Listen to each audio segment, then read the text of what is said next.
नमस्कार, आज की बात में आपका स्वागत है। आज कई दिन बाद आपसे मुलाकात हो रही है, लेकिन आज 5 राज्यों के चुनाव नतीजों का बड़ा दिन है। ऐसे चुनाव नतीजे जिन्होंने देश को चौंका दिया। ऐतिहासिक सरप्राइजिंग वोटिंग के बाद नतीजे भी सरप्राइजिंग आए। बंगाल में बीजेपी 208 के नंबर तक पहुंच गई है। 15 साल के बाद ममता बनर्जी विपक्ष में बैठेंगी। बंगाल की जनता ने नरेंद्र मोदी पर भरोसा किया, भय की राजनीति की विदाई कर दी, डर छोड़ दिया और बंगाल में 50 साल के बाद हिंदूवादी पार्टी सत्ता में आई। यह करिश्मा कैसे हुआ, यह आपको बताऊंगा आज की बात में। तमिलनाडु के नतीजे और भी चौंकाने वाले रहे। 60 साल के बाद द्रविड़ राजनीति की विदाई हो गई। परिवारवादी सियासत तमिलनाडु से खत्म हो गई। पहली बार चुनाव के मैदान में उतरे सुपरस्टार विजय तमिलनाडु की राजनीति के नए हीरो बनकर उभरे। चीफ मिनिस्टर स्टालिन खुद चुनाव हार गए। उनका बेटा उदयनिधि स्टालिन बड़ी मुश्किल से जीता, मामूली अंतर से। विजय ने डीएमके और एआईडीएमके को कैसे चित किया, इसको एनालाइज करेंगे आज की बात में। असम के नतीजे भी कम चौंकाने वाले नहीं हैं, हैरान करने वाले हैं। असम में बीजेपी को लैंडस्लाइड विक्ट्री मिली। एनडीए ने 126 में से 102 सीटें जीती। हिमंत बिस्वा शर्मा की लीडरशिप में बीजेपी ने पहली बार असम में अकेले अपने दम पर बहुमत से ज्यादा सीटें जीती हैं। गौरव गोगोई जोरहाट सीट से चुनाव हार गए। कांग्रेस की सारी उम्मीद उन पर थी और कांग्रेस को असम में सिर्फ 19 सीटें मिली। और आपको जानकर आश्चर्य होगा, ये सारी की सारी सीटें मुस्लिम डोमिनेटेड इलाकों में हैं। क्या असम में कांग्रेस सिर्फ मुसलमानों की पार्टी बनकर रह गई है? इसकी डिटेल पर बात करेंगे। केरल में जरूर कांग्रेस के लिए राहत की खबर आई। केरल में यूडीएफ को बहुमत मिला है। केरल में हार के साथ ही पूरे देश से लेफ्ट फ्रंट का सफाया हो गया। इन चुनावों का मैसेज क्या है? देश की राजनीति पर इनका क्या असर पड़ेगा? बंगाल में ममता बनर्जी आखिर क्यों हारी? बीजेपी ने कहां कहां चौंकाने वाला प्रदर्शन किया? मुस्लिम बहुल इलाकों में भी बीजेपी को कामयाबी कैसे हासिल हो गई? क्या तृणमूल कांग्रेस और कांग्रेस सिर्फ मुसलमानों की पार्टियां बनकर रह गई हैं? तमिलनाडु के नतीजों का संदेश क्या है? इन सारे सवालों का जवाब मैं आपको दूंगा आज की बात में, लेकिन शुरुआत करते हैं बीजेपी के जश्न से, प्रधानमंत्री नरेंद्र मोदी के मैसेज से। बंगाल और असम की जीत का जश्न दिल्ली में बीजेपी के हेडक्वार्टर में हुआ।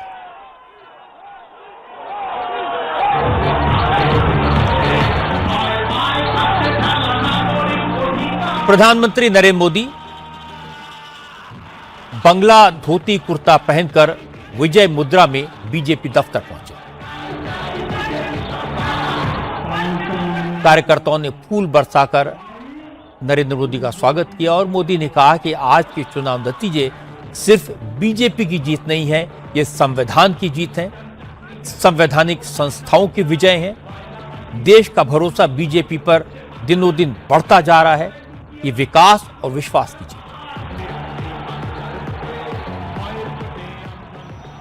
सिर्फ भारत का लोकतंत्र ही नहीं जीता है, आज भारत का संविधान भी जीता है।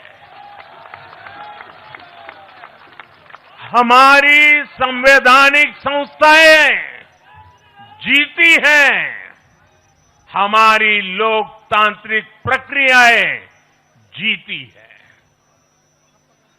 पश्चिम बंगाल में करीब 93% मतदान होना अपने आप में ऐतिहासिक रहा है। असम, तमिलनाडु, पुडुचेरी और केरल में भी मतदान के नए रिकॉर्ड बने हैं। इसमें भी महिलाओं की भागीदारी बहुत अधिक रही है। ये भारतीय लोकतंत्र की सबसे उजली तस्वीर बन रही है। पिछले साल 14 नवंबर को जब बिहार चुनाव के नतीजे आए थे, तब मैंने इसी जगह से बीजेपी मुख्यालय से आप सबको कहा था, गंगा जी बिहार से आगे बहते हुए गंगा सागर तक जाती है। और आज बंगाल की जीत के साथ गंगोत्री से लेकर गंगा सागर तक कमल ही कमल खिला हुआ है। उत्तराखंड, उत्तर प्रदेश, बिहार और अब पश्चिम बंगाल आज मां गंगा के इर्द गिर्द बसे इन राज्यों में बीजेपी एनडीए सरकार है। आज देश के 20 से ज्यादा राज्यों में भाजपा एनडीए की सरकारें हैं। मोदी का आज का भाषण बीजेपी के कार्यकर्ताओं के लिए मोदी की मास्टर क्लास था, क्योंकि मोदी ने आज आए चुनावी नतीजों का सियासी मतलब समझाया। मोदी ने कहा कि जनता ने देश से वामपंथ को खत्म कर दिया है। अब कांग्रेस का खात्मा भी तय है, क्योंकि कांग्रेस अब लेफ्ट की राह पर चल रही है, उस विचारधारा को अपना रही है जिसे देश ठुकरा चुका है। आज हम भारत की राजनीति में एक और बड़ा बदलाव देख रहे हैं। आज पूरे देश में एक भी राज्य ऐसा नहीं है जहां कम्युनिस्ट पार्टी की सरकार हो।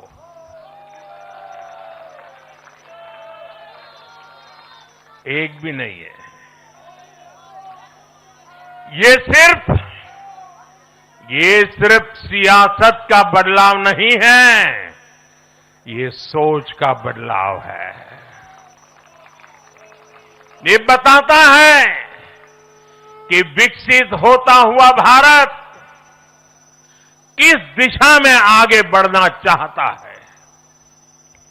आज का भारत अवसर चाहता है, विकास चाहता है, विश्वास चाहता है।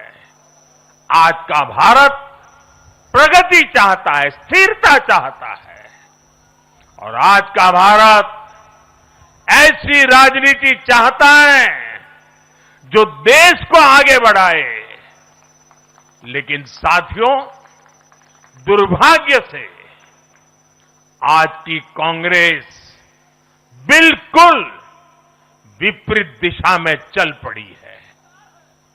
ऐसे समय में जब पूरा देश कम्युनिज्म से किनारा कर चुका है, कांग्रेस उसी विचारधारा को अपनाने में लगी है जिसे देश ने ठुकरा दिया है।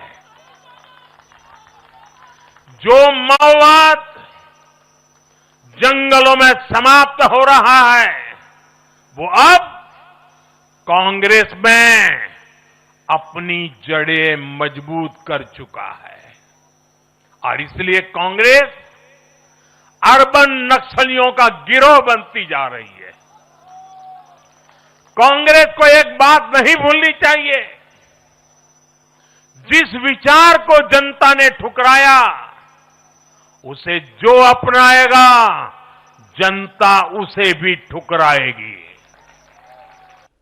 प्रधानमंत्री बनने के बाद पिछले 12 साल में नरेंद्र मोदी ने बीजेपी को चुनाव लड़ना और जीतना सिखाया। जहां बीजेपी की सरकारें बनी, वहां चुनाव में फिर से सफलता पाना सिखाया। आज देश के 21 राज्यों में एनडीए की सरकारें हैं। गंगोत्री से लेकर गंगा सागर तक कमल खिला है। और जीत की ललक का आलम यह है कि बंगाल में ऐतिहासिक जीत के बाद आज से ही पंजाब और उत्तर प्रदेश में चुनाव की तैयारी शुरू हो गई। जीत की ये लालसा जगाने और बीजेपी को इसके लिए तैयार करने का पूरा क्रेडिट नरेंद्र मोदी को जाता है। मोदी बीजेपी के कार्यकर्ताओं में कैसे जोश भरते हैं, कैसे उन्हें दिशा दिखाते हैं, इसका उदाहरण आज ही देखने को मिला। मोदी ने बंगाल के चुनाव नतीजों का एनालाइज किया। प्रधानमंत्री ने कहा कि बंगाल में बदलाव के बयार बह रही है। बंगाल भय मुक्त हुआ है, विकास के भरोसे से युक्त हुआ है। मोदी ने कहा कि बंगाल में नया सूर्योदय हुआ है। अब बंगाल भी विकास यात्रा में देश के साथ कदम से कदम मिलाकर चलेगा। डॉक्टर मुखर्जी ने पश्चिम बंगाल को भारत का हिस्सा बनाए रखने के लिए एक बड़ी लड़ाई लड़ी थी। उन्होंने जिस सशक्त और समृद्ध बंगाल का सपना देखा था, वो सपना कई दशकों से पूरा होने का इंतजार कर रहा था। आज 4 मई 2026 को बंगाल की जनता ने हम भाजपा कार्यकर्ताओं को वो अवसर दिया है। साथियों, बंगाल के भाग्य में आज से एक नया अध्याय जुड़ गया है। आज से बंगाल भय मुक्त हुआ है, विकास के भरोसे से युक्त हुआ है। বাংলায় পরিবর্তন হয়ে গেছে।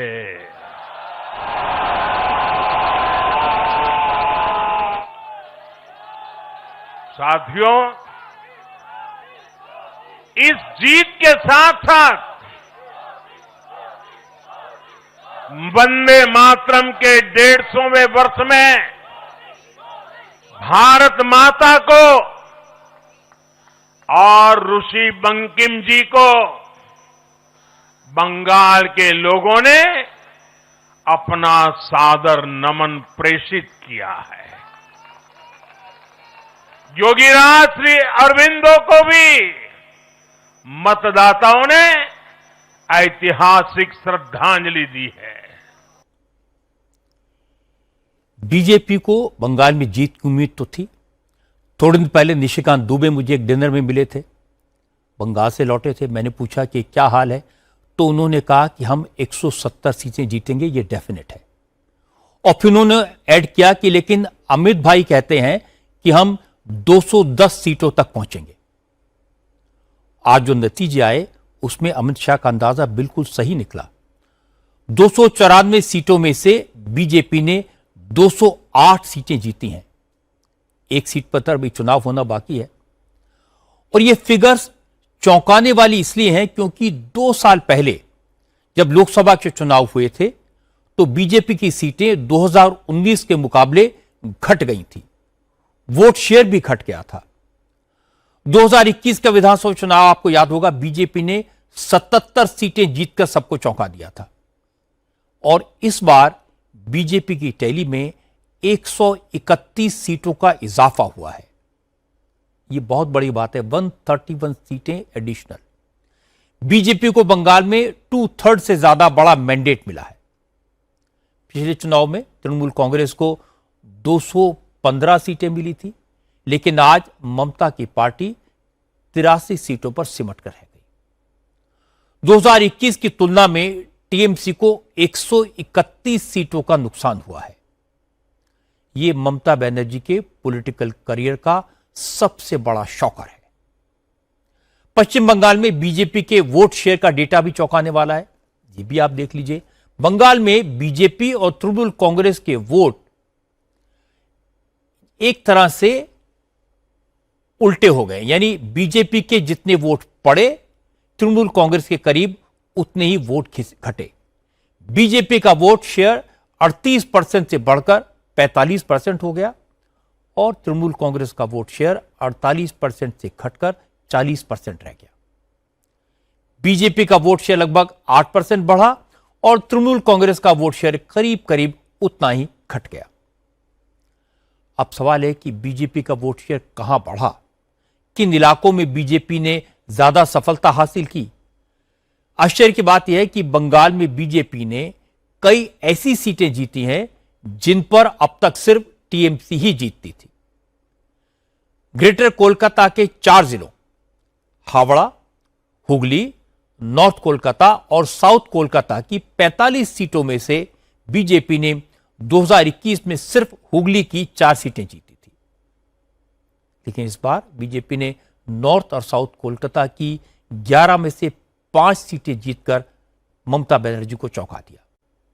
साउथ बंगाल का जिला साउथ 24 परगना भी टीएमसी का अभेद्य किला माना जाता था। वहां भी बीजेपी ने पहली बार 9 सीटें जीतकर सबको चौंकाया, जबकि 2021 में साउथ 24 परगना में बीजेपी का खाता तक नहीं खुला था, 0 सीटें थी। 2021 के मुकाबले बीजेपी ने नॉर्थ 24 परगना में भी अपनी सीटों की संख्या 4 गुना बढ़ा ली।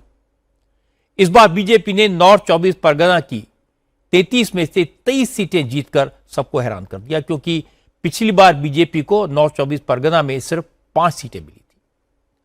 हुगली में जहां बीजेपी ने पिछली बार 18 में से सिर्फ 4 सीटें जीती थी, इस बार 15 सीटों पर जीत हासिल करके टीएमसी को तगड़ा झटका दिया और 2021 की टैली को पूरी तरह से उलट दिया। 2021 में हावड़ा की 16 में से 16 सीटें जीतने वाली टीएमसी को यहां एक शौक लगा है और इस बार बीजेपी ने हावड़ा में 7 सीटें जीती।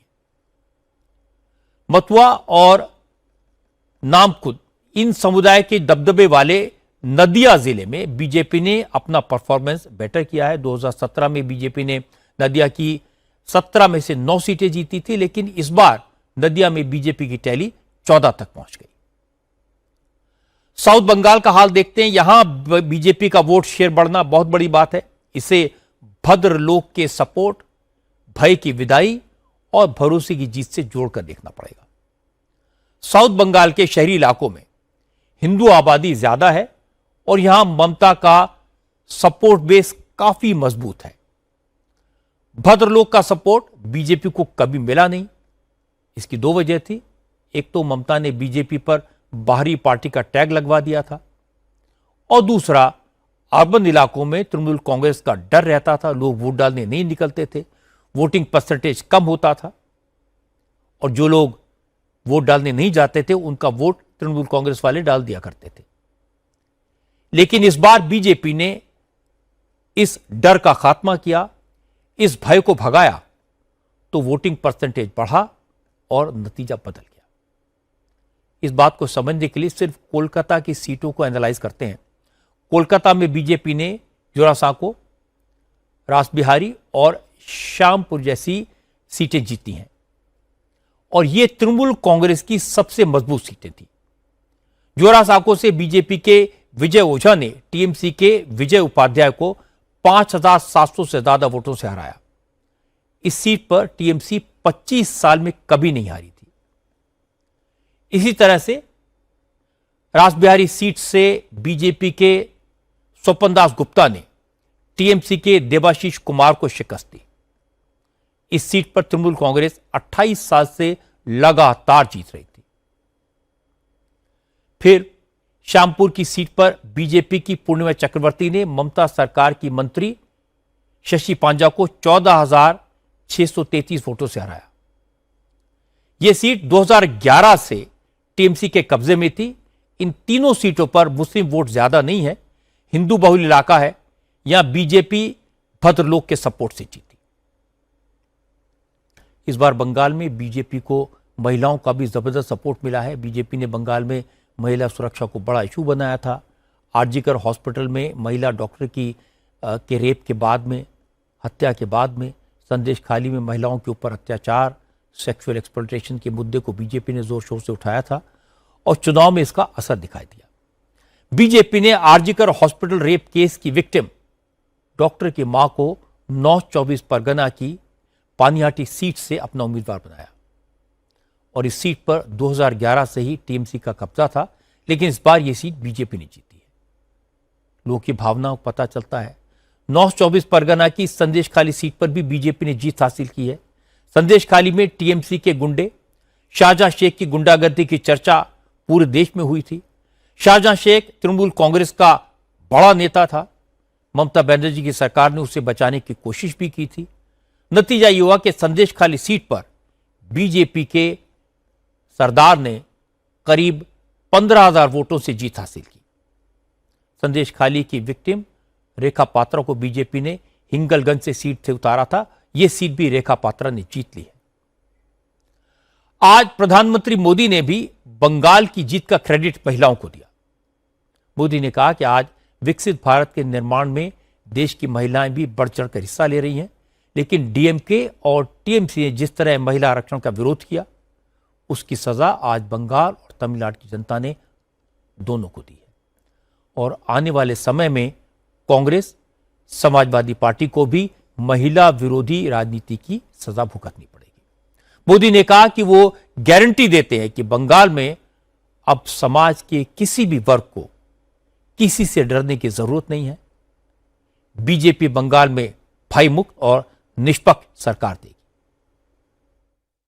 विकसित भारत के निर्माण का एक और महत्वपूर्ण पिलर भारत की नारी शक्ति है।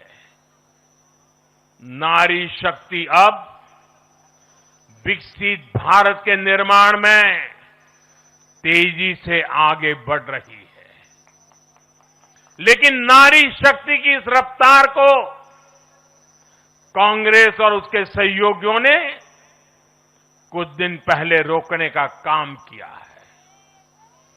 इन नारी विरोधी दलों ने संसद में नारी शक्ति वंदन संशोधन को पास नहीं होने दिया और इसलिए मैंने कुछ दिन पहले कहा भी था कि महिलाओं के आरक्षण का विरोध करने वाले ऐसे दलों को महिलाओं का आक्रोश झेलना पड़ेगा। आज कांग्रेस, टीएमसी और डीएमके को बहनों बेटियों ने सजा दी है। केरलम में लेफ्ट के 10 सालों के कुशासन का फायदा कांग्रेस को जरूर मिला है, लेकिन मुझे विश्वास है केरलम की बहनें भी अगले चुनावों में कांग्रेस को जरूर सबक सिखाएगी। साथियों, जिस समाजवादी पार्टी ने संसद में महिला आरक्षण को रोका है, उसे भी यूपी की महिलाओं का आक्रोश सहना पड़ेगा। महिला विरोधी समाजवादी पार्टी कुछ भी करके अपने पाप को कभी धुल नहीं पाएगी। मैं आज हर बंगालवासी को भरोसा देता हूं, बंगाल के बेहतर भविष्य के लिए भाजपा दिन रात एक कर देगी। बंगाल में अब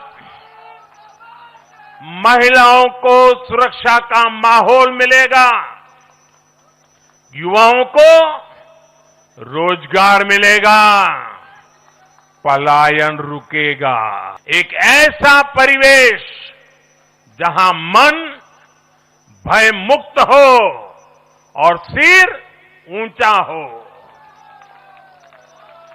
और बीजेपी जब ये बंगाल में ऐसा भय मुक्त वातावरण बनाकर दिखाएगी, ये मोदी की गारंटी है। और पश्चिम बंगाल से एक के बाद एक सरप्राइजेस आ रहे हैं। इस वक्त की बड़ी खबर, बड़ा सरप्राइज आपको बता दूं, भवानीपुर से ममता बनर्जी चुनाव हार गई है। शुवेंदु अधिकारी ने ममता बनर्जी को भवानीपुर में हरा दिया है। यह पश्चिम बंगाल की राजनीति के लिए बड़ी खबर है। ममता बनर्जी के लिए भवानीपुर से हारना बहुत बड़ा शॉकर है। 15,000 से ज्यादा वोटों से शुवेंदु अधिकारी जीते हैं।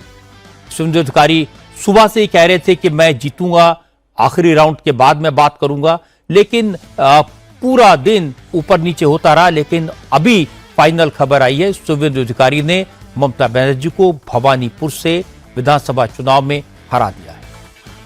इस वक्त कोलकाता के भवानीपुर सीट पर ममता बनर्जी के हारने के बाद शुवेंदु अधिकारी ने बड़ी जीत हासिल की है। 15,000 से ज्यादा वोटों से हारे। ममता बनर्जी थोड़ी देर पहले साउथ कोलकाता के साखावत मेमोरियल गवर्नमेंट गर्ल्स स्कूल गई थी, जहां भवानीपुर सीट के वोटों की गिनती चल रही थी। इस सीट पर शुवेंदु अधिकारी पहले पीछे चल रहे थे, लेकिन आखिर कुछ राउंड में उन्होंने ममता पर बढ़त बना ली और ममता बनर्जी खुद काउंटिंग सेंटर पहुंची। ममता को उम्मीद हो गई थी शायद वो जीत जाएंगी। उन्हें यह भी कहना पड़ा कि मुझे कैंडिडेट होने के बावजूद काउंटिंग सेंटर के अंदर जाने नहीं दिया गया। सेंट्रल फोर्सेस ने धक्का दिया। ममता ने दावा किया कि बीजेपी ने वोटों की चोरी करके चुनाव जीता है और इस जनादेश को मानने से इनकार कर दिया। हमारे संवाददाता पवन नारा इस वक्त हमारे साथ में भवानीपुर सीट से। पवन, बड़ी खबर भवानीपुर से आपने दी है ममता बनर्जी की हार की। क्या माहौल है और क्या आखिरी राउंड तक ये उठापटक चलती रही थी? बिल्कुल, आपको बता दें रजत जी, इस वक्त की बंगाल से सबसे बड़ी खबर यह है कि शुवेंदु अधिकारी ने ममता बनर्जी को भवानीपुर से 15,105 सीटों से हरा दिया है और ये ममता बनर्जी की शुवेंदु अधिकारी के खिलाफ दूसरी हार है। इससे पहले 2021 में 1956 से हराया था, लेकिन भवानीपुर से 15,105 वोटों से हारना ममता बनर्जी के लिए सचमुच एक बड़ा झटका है। बैटल ऑफ भवानीपुर बंगाल की सबसे बड़ी लड़ाई शुवेंदु अधिकारी जीतने में कामयाब रहे। ममता बनर्जी लगातार काउंटिंग सेंटर पर बनी हुई थी, लेकिन जैसे ही लीड 15वें राउंड में 3800 के पार पहुंची, उसके बाद ममता बनर्जी यहां से चली गई और उन्होंने आरोप लगाया कि मेरे साथ धक्का मुक्की हुई, मुझे लात मारी गई, यहां तक ममता बनर्जी कहती हुई नजर आई। लेकिन जब ममता बनर्जी यहां से गुजरी तो बीजेपी के कार्यकर्ताओं ने चोर चोर के नारे लगाए, जो उन्होंने उम्मीद नहीं की थी। शुवेंदु अधिकारी लगातार भवानीपुर में जीत का दावा करते रहे और उन्होंने कहा था चुनाव खत्म होने के बाद कि मैं 15,000 वोट से जीतूंगा, और देखिए 15,105 अंतिम परिणाम रहा। यानी शुवेंदु अधिकारी जायंट किलर थे, उन्होंने 2 बार साबित किया और यहाँ जश्न हर राउंड के बाद हो रहा है, पीछे डीजे बज रहा है और अब सबकी निगाहें यहाँ इस सड़क पर चली गई है, क्योंकि शुवेंदु अधिकारी कभी भी अब यहाँ बाहर आ सकते हैं। जय श्री राम और बाकी सब नारे यहाँ चल रहे हैं। लोग भगवा गुलाल से अपने आप को रंगे हुए हैं और जब एक वक्त ऐसा था जब यहां ममता बनर्जी और शुवेंदु अधिकारी दोनों काउंटिंग सेंटर में थे, तो पैरामिलिट्री फोर्सेस को एक्स्ट्रा यहां पर बुलाना पड़ा था। फिलहाल सबकी निगाहें शुवेंदु अधिकारी पर टिकी है।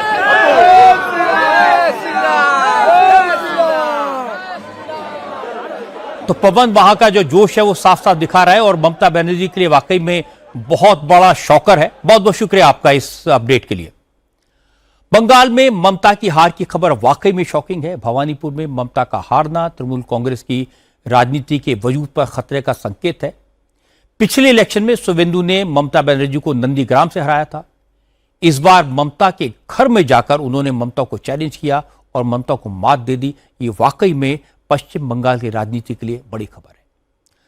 एक और हैरानी की बात आपको बताता हूं कि बीजेपी ने नॉर्थ बंगाल के कई जिलों में क्लीन स्वीप किया है। बीजेपी ने अलीपुरद्वार, कूच बिहार, जलपाईगुड़ी और कलिम्पोंग जिलों की सारी सीटें जीत ली।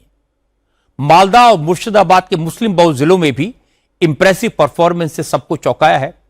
नॉर्थ दिनाजपुर में जहां पिछली बार बीजेपी ने सिर्फ 2 सीटें जीती थी, इस बार बीजेपी की सीटों का नंबर डबल हो गया, यानी 4 हो गया।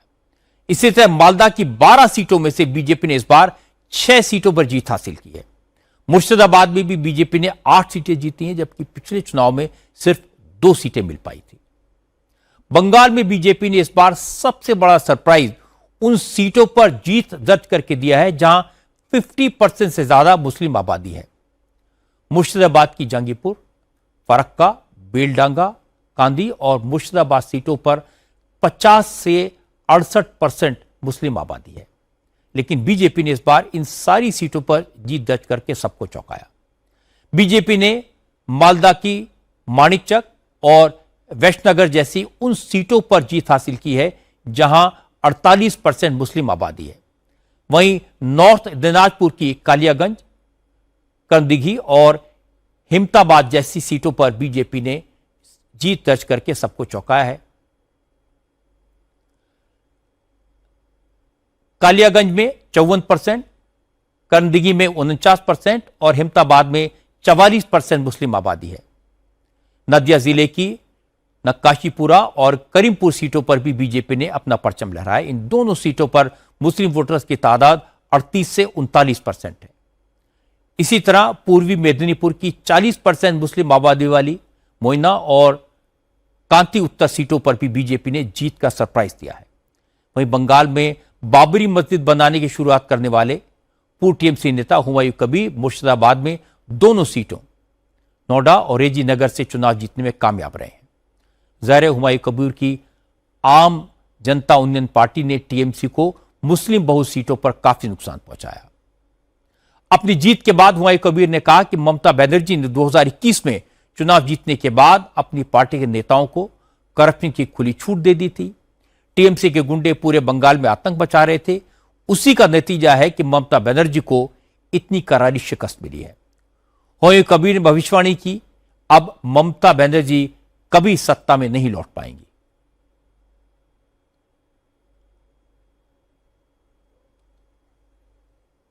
मुझे आज वो दिन याद आया जब 1993 में राइटर्स बिल्डिंग की सीढ़ियों पर ममता बनर्जी को बालों से पकड़कर घसीटा गया था और उन्होंने कसम खाई थी कि वो चीफ मिनिस्टर बनकर ही राइटर्स बिल्डिंग में लौटेंगी।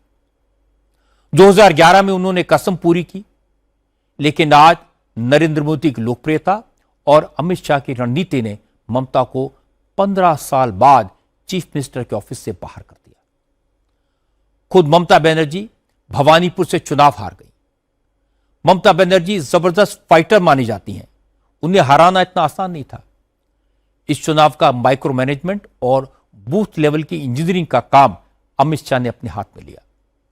2021 के चुनाव में जो गलतियां हुई थी उनको ठीक किया।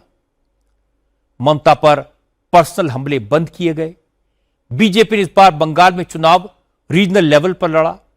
मुद्दे लोकल थे, आइडल्स लोकल थे, भगवान लोकल थे, खाना पीना कल्चर सब लोकल था और लोकल सिंबल्स जैसे झालमुड़ी, कालीबाड़ी पर मोदी ने भी फोकस किया। बीजेपी के नेता मछली लेकर चुनाव प्रचार करते दिखाई दिए। बीजेपी ने छोटे छोटे काम किए जिनका असर बड़ा हुआ, जैसे शुरुआती दौर में 80,000 फुटबॉल बांटे, 5,000 क्रिकेट बैट डिस्ट्रीब्यूट किए, 220 विधायकों के खिलाफ लोकल लेवल पर चार्जशीट इशू की और 1000 किलोमीटर की परिवर्तन यात्रा निकाली। मछली और झालमुड़ी से बंगालियों के दिलों को छुआ। सबसे बड़ी बात, लोगों के दिलो दिमाग से ममता बनर्जी और तृणमूल कांग्रेस का भय खत्म किया। इसीलिए 93% वोटर टर्नआउट हुआ। पश्चिम बंगाल के नतीजे का मतलब है कि ममता बनर्जी का वोट बेस कमजोर हुआ है। नौजवान और महिला वोटर्स पूरी तरह बीजेपी के साथ जुड़े और जो भद्र लोग डर के मारे घर से नहीं निकलते थे वो भी वोट देने आए। ममता बदला चाहती थी, मोदी बदलाव चाहते थे। मोदी ने हिंदू वोटों को कंसोलिडेट किया। ममता का मुस्लिम वोटर बैंक बिखर गया। इसीलिए बीजेपी को इतनी जबरदस्त जीत मिली। बंगाल के चुनाव नतीजों का असर देश की सियासत पर भी होगा। अब मोदी को चुनौती देने वाला विपक्ष के पास कोई नेता नहीं है। ममता दावा करती थी अकेली वही है जो मोदी से टकरा सकती हैं, मोदी को हरा सकती हैं, लेकिन बंगाल की जनता ने जवाब दे दिया। मोदी को चैलेंज करने वाले दूसरे नेता थे तमिलनाडु के मुख्यमंत्री एम.के. स्टालिन। आज तमिलनाडु की जनता ने स्टालिन को भी घर भेज दिया। बंगाल से ज्यादा चौंकाने वाले नतीजे तमिलनाडु से आए हैं। यहां सबसे बड़ा सरप्राइज दिया तमिल फिल्मों के सुपरस्टार टीवीके के फाउंडर जोसेफ विजय चंद्रशेखर ने। विजय ने 60 साल के बाद तमिलनाडु में द्रविड़ राजनीति का अंत कर दिया। विजय की आंधी में डीएमके और एआईडीएमके दोनों उड़ गए। विजय तमिलनाडु के नए नायक बनकर उभरे। विजय के फैंस उन्हें थलापति कहते हैं। थलापति का मतलब होता है कमांडर या सेनापति, और अब जनता ने विजय को तमिलनाडु का कमांडर बना दिया है।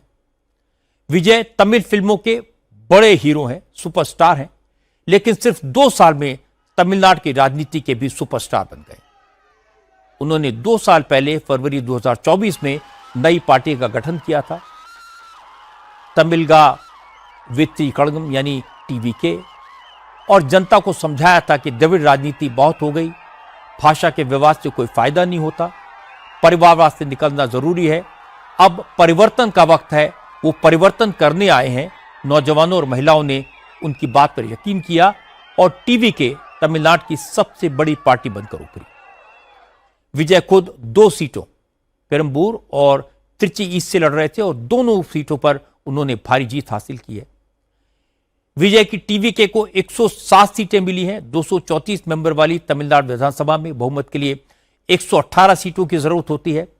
विजय बहुमत से सिर्फ 11 सीटें दूर हैं, लेकिन इतने विधायकों का इंतजाम करना कोई मुश्किल काम नहीं होगा। कई पार्टियां उन्हें समर्थन देने के तैयार खड़ी हैं। और आश्चर्य की बात तो यह कि पहली बार चुनाव लड़ने वाली टीवीके को करीब 35% वोट मिले हैं। 24% वोट शेयर के साथ डीएमके दूसरे नंबर पर है और उसे सीट मिली है 60। एनडीए में शामिल एआईएडीएमके और बीजेपी को मिला दें तो इन्हें भी डीएमके के बराबर यानी 24% वोट और 47 सीटें मिली हैं। इसमें से 45 सीटें एआईएडीएमके और 2 सीटें बीजेपी ने जीती हैं। तमिलनाडु चुनाव में जितनी हैरान करने वाली खबर विजय और उनकी पार्टी की जीत है, उतनी शॉकिंग न्यूज एम.के. स्टालिन की हार है। तमिलनाडु में ज्यादातर एग्जिट पोल्स फिर से स्टालिन की सरकार बनाने का दावा कर रहे थे, लेकिन हैरानी की बात यह कि सरकार बनाना तो दूर, स्टालिन अपनी सीट भी नहीं बचा पाए।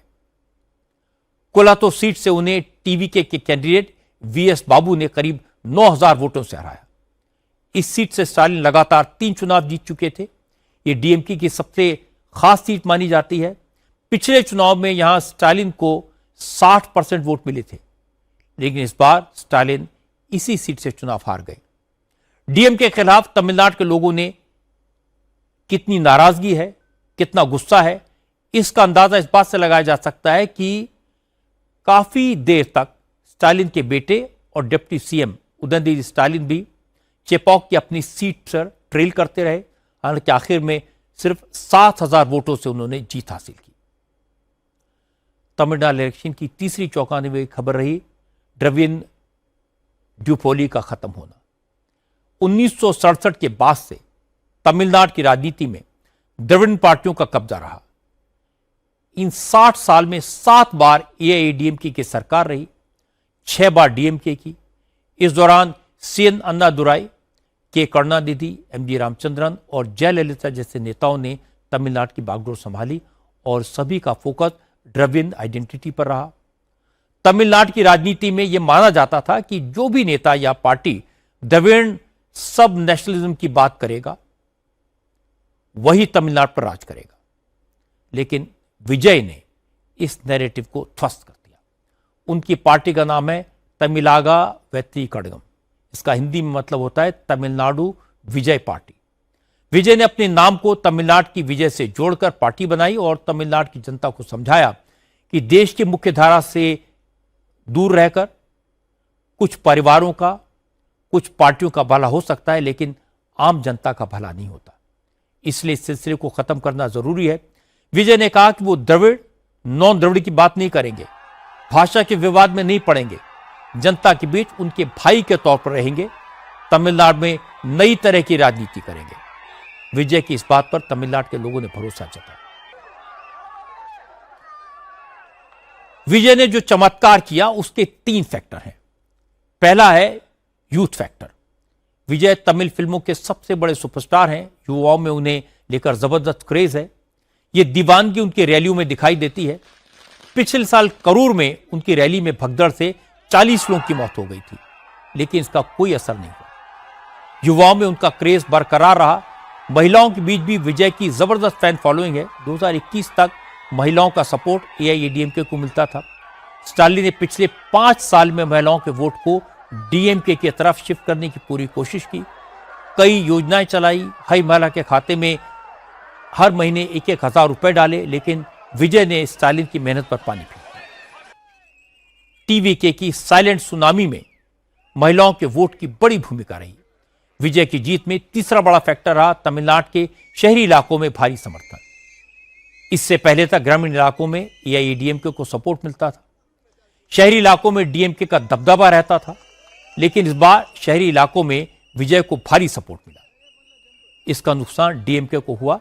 डीएमके के 2 दर्जन मंत्री चुनाव हार गए। ट्रेडिशनल पॉलिटिक्स और घाघ नेताओं से शहरी मतदाताओं का मोह भंग हो रहा था।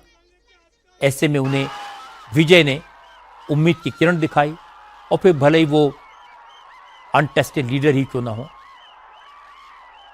विजय की इस ऐतिहासिक जीत का अंदाजा किसी को नहीं था, लेकिन प्रशांत किशोर ने 1 साल पहले भविष्यवाणी कर दी थी कि तमिलनाडु की सियासत में बदलाव होगा और यह बदलाव विजय करेंगे।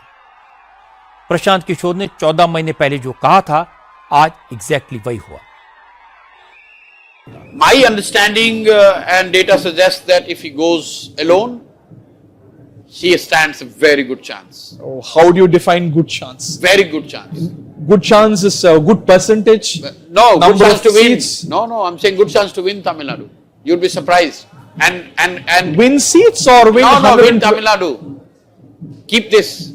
118. Winning is 118. Yes, keep this video and play it when the result comes in Tamil Nadu. Win Tamil Nadu. Yes, he stands a very good chance provided he puts the effort and the number of hours and we are together able to build the political infrastructure around him. He stands a very good chance. And AIADMK goes with BJP. Sir, If AIADMK goes with BJP, DMK alliance holds the way it is, and TVK fights alone, take it in writing, he stands a very good chance, provided next 10-12 months he slogs out and he does what is expected of him as a politician. 118 seats. Yes, sir. take it in writing. ये जो video मैंने आपको दिखाया 2 मार्च 2025 का था, यानी ठीक 14 महीने पहले प्रशांत किशोर ने कहा था कि टीवीके तमिलनाडु की सत्ता पर कब्जा करने जा रही है। प्रशांत किशोर ने कहा था कि अगर एआईएडीएमके और बीजेपी का अलायंस होता है, डीएमके और कांग्रेस पहले की तरह साथ रहते हैं और टीवीके अकेले चुनाव लड़ती है, तो विजय की पार्टी तमिलनाडु में सरकार बना लेगी। प्रशांत किशोर टीवीके की जीत की रिटर्न गारंटी दे रहे थे और आज उनकी बात करीब करीब सच हो गई। विजय की पार्टी इतनी सीटें ले आई है कि वो सत्ता के करीब पहुंच गई है। नरेंद्र मोदी ने भी आज इशारों इशारों में विभाजन की राजनीति करने वालों को मैसेज दिया। उन्होंने कहा कि देश ने भाषा, खान पान के नाम पर विभाजन करने वाली राजनीति को रिजेक्ट कर दिया है, खारिज कर दिया है। इस जनादेश का मैसेज साफ है कि अब जनता उसके साथ होगी जो देश की बात करेगा, विभाजन के बजाय विकास की नीति पर चलेगा। आज देश का हर राज्य भी एक दूसरे से लड़कर नहीं, एक दूसरे के साथ मिलकर आगे बढ़ना चाहता है। इन चुनावों ने इस संदेश को भी बहुत स्पष्ट किया है। बंगाल, तमिलनाडु और केरल में जिन 3 सरकारों को जनता ने सत्ता से बाहर किया, उनकी एक समान पहचान थी, विभाजन की राजनीति। यही उनकी पहचान थी। उनकी राजनीति जोड़ने की नहीं, तोड़ने की थी। कभी भाषा के नाम पर विवाद खड़ा किया गया, कभी खाने पीने की आदतों को लेकर समाज को बांटने की कोशिश हुई, और कभी अपने ही देश के लोगों को बाहरी तक कहा गया।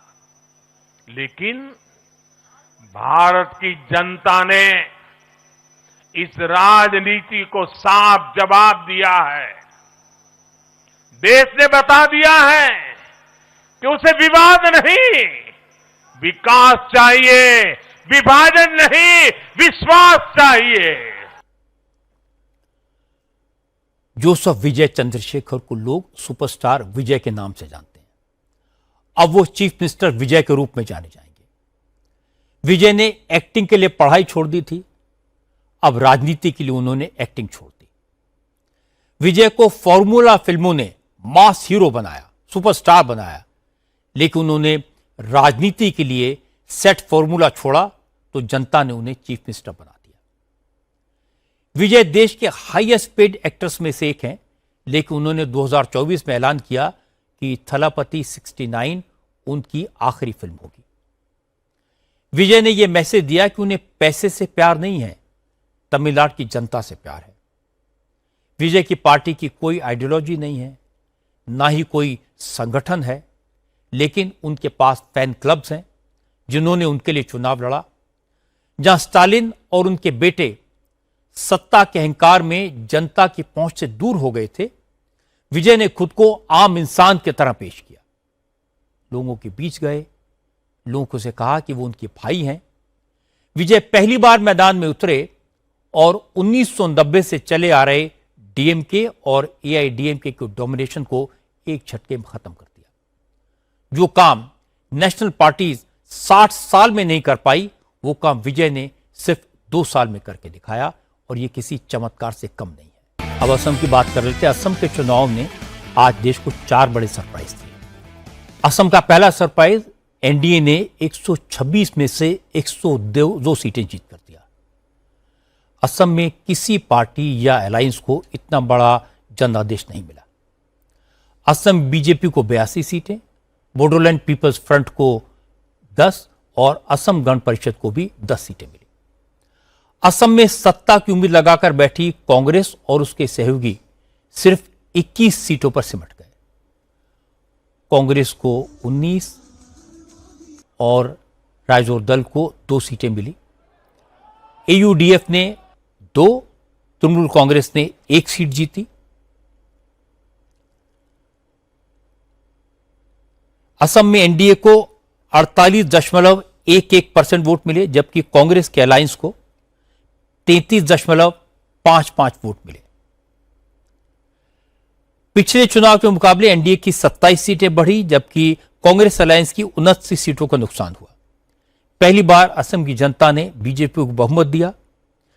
मुख्यमंत्री हिमंता बिस्वा शर्मा ने जालूबाड़ी सीट पर 83,000 से ज्यादा वोटों से जीत दर्ज की।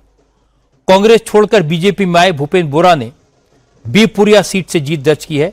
उन्होंने कांग्रेस कैंडिडेट को 8,236 वोटों से शिकस्त दी। असम और बंगाल की प्रचंड जीत को लेकर आज प्रधानमंत्री मोदी ने कहा कि उन पर मां गंगा और ब्रह्मपुत्र दोनों का आशीर्वाद है, और अब वो असम के विकास में कोई कमी नहीं छोड़ेंगे।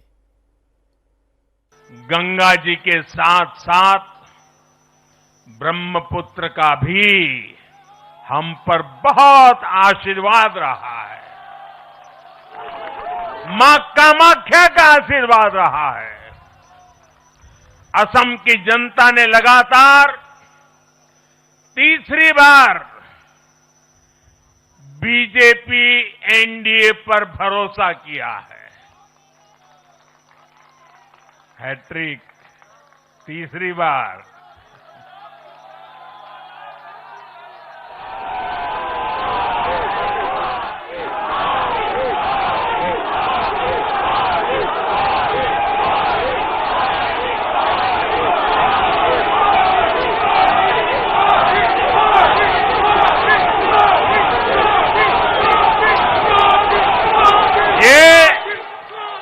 असम के इतिहास की बहुत बड़ी घटना है।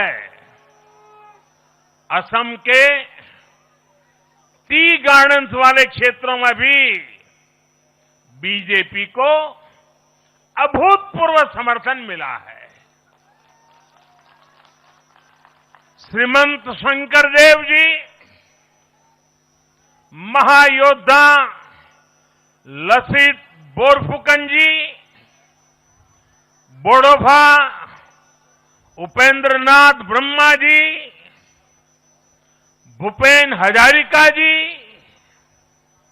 ऐसे अनेक महान व्यक्तित्वों से प्रेरणा लेते हुए असम अपने विकास की रफ्तार अब और बढ़ाएगा।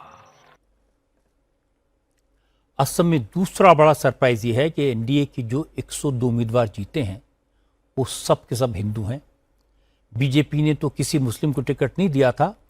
असम गण परिषद ने 12 और बोडोलैंड पीपल्स फ्रंट ने 1 मुस्लिम को टिकट दिया था। बीपीएफ और असम गण परिषद दोनों ने 10-10 सीटें जीती हैं, लेकिन इन पार्टियों का कोई भी मुस्लिम कैंडिडेट जीत दर्ज नहीं कर पाया। दूसरी तरफ कांग्रेस के जो 19 उम्मीदवार जीते हैं उनमें से 18 मुस्लिम हैं, सिर्फ 1 हिंदू है। 9 बाईचा से कांग्रेस के जयप्रकाश दास ने असम गण परिषद के बसंत दास को हराया है। कांग्रेस को असम में हिंदू बहुल कोई सीट नहीं मिली। असम में एक और बड़ा सरप्राइज है गौरव गोगोई की हार। जोरहाट सीट से बीजेपी कैंडिडेट हितेंद्र नाथ गोस्वामी ने गौरव गोगोई को 23,182 वोट के बड़े मार्जिन से हराया। जोरहाट सीट से गौरव गोगोई लोकसभा का चुनाव जीत चुके हैं, लेकिन इस बार वो अपनी विधानसभा की सीट नहीं बचा सके। हिमंता बिस्वा शर्मा ने कहा कि गौरव गोगोई को पवन खेड़ा की गलती की सजा भुगतनी पड़ी। पवन खेड़ा जी को मैं एक धन्यवाद देना चाहता हूं। पवन खेड़ा जी का जो एलिगेशन रहा एक असम का बेटियों का ऊपर, इससे लोगों को काफी इमोशन आई थी। शायद वो प्रेस कॉन्फ्रेंस नहीं करते थे और गौरव गोगोई जी साथ में नहीं बैठते थे, शायद गौरव गोगोई जी नहीं हारते थे।